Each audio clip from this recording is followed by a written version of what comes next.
sanadkii hore halkan ka baxay ayaan ku soo qaaday su'aal ku saabsanayd sababta ujeeddada jacaylku ay ugu yar tahay maansadii kalaasiga ahayd ee soomaalida, taasoo markii aan ka jawaabayay aanu aaneeyey habkii nololeed ee ka jiray geyigii ay soomaalidu ku dhaqan jirtay iyo dabeecadaha raggeedii xooloraacatada ahaa uu geyigaasi ku tallaalay. waxaan idhi wuxuu ahaa geyi aan nasasho laga aqoon oo halgankii ay jiritaankooda ugu jireen aanu kala gool ahaan jirin. colaadda iyo cabsida ayaa joogto ahaa. haddii habeen dumo iyo hadduu waaberiyo goor walbaba raggu rikaabku joog buu ahaa. wuxuu ahaa xilli ay si ba'an xoolaha u kala qaadi jireen. kolkaas bay u ahayd mar ay geel dhacayaan iyo mar ay dhicinayaan. haddaba soomaalidii geyiga sidaasa muddada dheer ku dhaqnaydi waxay ka dhaxashay dabeecado ilaa maantaba ay in badani kala socdaan. waxaana dabeecadahaas ka mid ahaa kol walba ninku inuu adadayg ku tilmaanaado, inuu qarsado dareemadiisa qof ahaaneed iyo waxa laabtiisa ka guuxaya dadka kale inaysan si fudud uga ogaan. oohin iyo ilmayn iska daaya jirjireeca iyo dabacsanaanta ayaa waxay ahaayeen dabeecad ninkii lagu arko lagu liido. sidaa daraaddeed bulshadii sidaa u fakaraysay dhexdeeda maansada jacaylku kuma bulaali karin, inkastoo sidii weerar burxan maansayahanadii hore qaarkood ay arrintaa iyada ah ku gacan sayreen.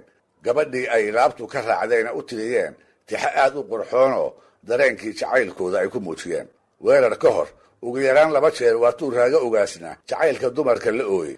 mar waa markii inantii u doonanayda uu ila biyala ula baxay inta la weyraariyey indhihiisa oo 5 ah axmed wiilwaal loogu faatixeeyey. marna waa afadiisii faadumo cilmi xuseen markuu libaaxu ka cunay dabadeedna uu ka tiriyey gabaygii uu ilmadiisa anqaasta uga dhigay ee uu ka bilaabay sida koorta yucuboo la suray korama buubaala.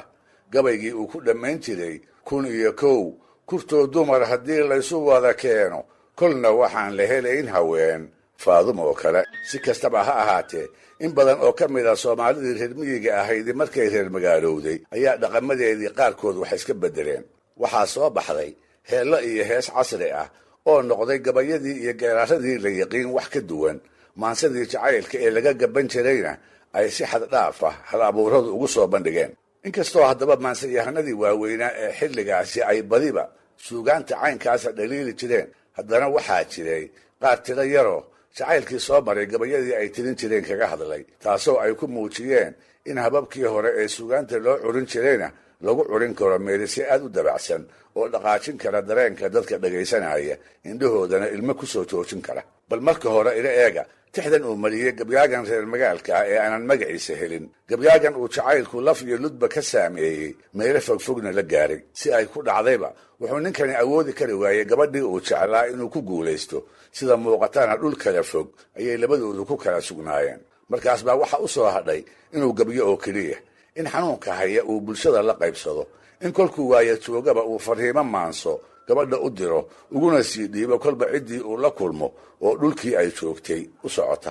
gabadhaas oo zaynab lagu magacaabi jiray markaana ku sugnayd saaxil oo ah waayadii hore magacii berbera loo yiqiin, ayuu tixdan soo socota gabyaagu ugu sii dhiibay nin magaalada u socdayoo saalax la ohan jiray. isaga oo muujinaya jacaylka uu zaynab u hayo iyo waxa uu marsiiyey ayuu yidhi: saalaxow, adaa soconayo qaatay sahaydiiye salaama alla yeeliyow, haddaad saaxil nabad gaadho sawd yaraan ku faro iiga gee, zaynab waad heliye.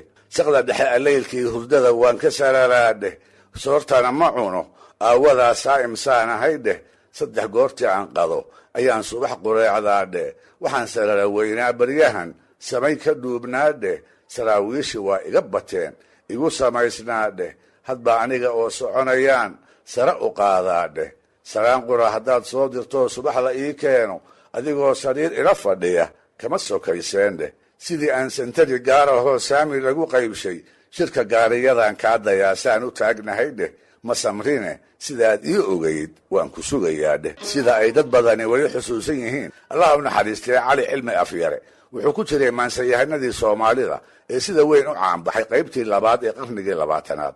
wuxuu ahaa gabyaa miro waaweyn iyo luuqba la isugu daray oo sidii waayadii hore maansada u curiya, mar uu gabyo, mar uu geeraaro iyo mar uu jiiftada ku wahsadaba. inkastoo uu soo gaaray xilliyadii heellada iyo heestu ay cirkaa marayeen, haddana marna iskuma uu dayin intuu xaggooda u bayro inuu wax ku curiyo. hase ahaatee wuxuu ka mid ahaa iyagoo hababkoodii hore adeegsanaya hal abuuradii ujeeddada jacaylka maansadooda wax ka siiyey. waxaana loo hayaa laba gabayoo markaad dhegaysato aad ku iloobi karayso meelisyadii dabacsanaa ee heellada ujeeddada caashaqana loo culin jiray. labadaas gabay midkood ayuu cali afyare wuxuu u tiriyey amaba ka tiriyey jacaylkiisii ku saabsanaa gabar Safiyo Cismaan la oran jiray oo har iyo hoyaadba u diiday, daraaddeedna jidhkiisa iyo naftiisaba uu walbahaarku xubin xubin ugu fiday.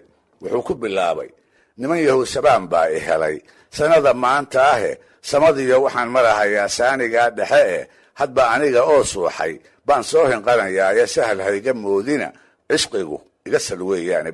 xalay saamaleylkii kolkuu uunku wada seexday anigiiyo santari gaar hayaa joogna suuqyada waxaan sugayey mooye cidlaan saakunku ahaaye. sidii culimo soon xeratay oo soortu cuna weyday, ama niman siraadeen qabtay ee soo la dhugatoobay, ama qolo safay noqotay oo saxalku meeraayo, waxa sabarku ii dhuubtay waa faalla saa'ide. tan iyo sababa seeraha hobyood, soolka cadadheero, sagag iyo waddadii saaxil iyo sabadkii nairobi, sangafuura, suudaani iyo sayrac gudaheeda, soojada intii qoratay iyo magaca soomaali sabaad midabkileeye hablaha way u sidatay. markaas buu u gelayaa sababta uu inanta ku calmaday iyo ammaanteeda, xubnaha oogadeeda, dabeecaddeeda macaan iyo sheekadeeda soo jiidashada leh intaba. ugu dambaystana wuxuu naftiisa u sheegayaa si uu yeelaba sida ay uga go'an tahay Safiyo inay tiisa noqoto.